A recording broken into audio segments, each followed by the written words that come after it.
জায়গা ভেদে অবশ্যই পোশাক পরতে হবে। এই পোশাক পরে আমি শপিং মলে যাব না, জিমে তো আমি শাড়ি পরে জিম করতে যাব না। খারাপ আপনারা দেখেন তাহলে ভালো দিকটাও দেখেন। আমার নামে যখন কেউ বলতে আসে তখন আমার কাছে খুব খারাপ লাগে, সেজন্য আমি আসলে পাল্টা উত্তর দিই। যেই সেক্টরে আসলে খারাপ আছে ভালোও আছে। বিভিন্ন আলোচনা সমালোচনা এবং তর্কের সৃষ্টি হয়েছে আমাদের এই ব্র্যান্ড প্রমোশন সেক্টরটা নিয়ে।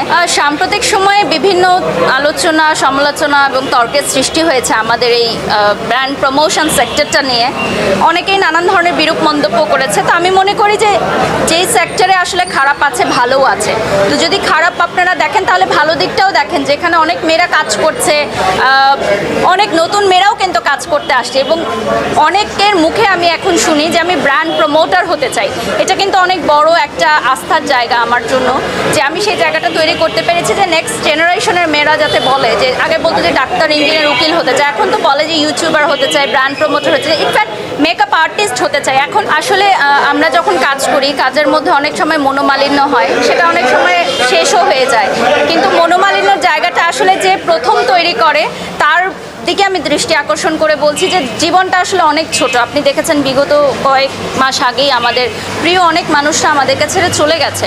তো সেখান থেকে আমি রিয়েলাইজ করেছি যে এই ছোট্ট জীবনে ছোট্ট ক্যারিয়ারে মানুষের সাথে মনোমালিন্য করে, গ্রুপিং করে, পলিটিক্স করে আসলে কেউই শান্তিতে থাকতে পারে না। তো আমার কাছে মনে হয়েছে যে জীবন কয়টা দিনই বলেন, তা আমরা সবাই একটু ভালোভাবে একে অপরকে দেখলে একটু অ্যাপ্রিসিয়েট করি। কারণ আমি খারাপ না বলি, বাট আমার নামে যখন কেউ বলতে আসে তখন আমার কাছে খুব খারাপ লাগে, সেজন্য আমি আসলে পাল্টা উত্তর দিই।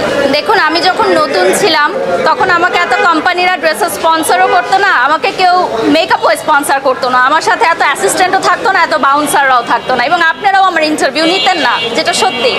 তো যখন একটা মানুষ হাইলাইট হয়, যখন একটা মানুষ হচ্ছে একটা কর্মজীবনের পিক আপ সময়ে থাকে, তখন সে নানান ধরনের পোশাক, নানান ধরনের রূপেই নিজেকে প্রেজেন্ট করবে, এটাই খুবই স্বাভাবিক। এবং এখন আমি যে পোশাকগুলো পরি এগুলো প্রমোশনের জন্য বিভিন্ন ব্র্যান্ড আমাকে স্পন্সর করে। আমার মেকআপও আজকে স্পন্সর, ড্রেসও আজকে স্পন্সর করেছে, এই জুয়েলারিটাও আজকে একটা কোম্পানি স্পন্সর করেছে তাদের প্রমোশনের জন্য। সো এগুলো আমাকে পড়তে হয় এবং আমি মনে করি যে যেটা আমি ক্যারি করতে পারবো সেটাই আমি পরি। আপনারাও যদি ক্যারি করতে পারেন আপনারাও পরেন। হ্যাঁ, জায়গা ভেদে অবশ্যই পোশাক পরতে হবে। এই পোশাক পরে আমি শপিং মলে যাব না। আমি আজকে একটা অ্যাওয়ার্ড ফাংশনে এসেছি, দ্যাটস ওয়াই আমি অ্যাওয়ার্ড ফাংশনেরই ড্রেস পরবো। যেমন জিম নিয়ে অনেকে কথা বলে আমার পোশাক নিয়ে, জিমে তো আমি শাড়ি পরে জিম করতে যাব না বা আমি গাউন পরে জিম করতে যাব না। জিমের জন্য একটা নির্দিষ্ট পোশাক আছে, সেটা পরেই যেতে হয় আমাকে।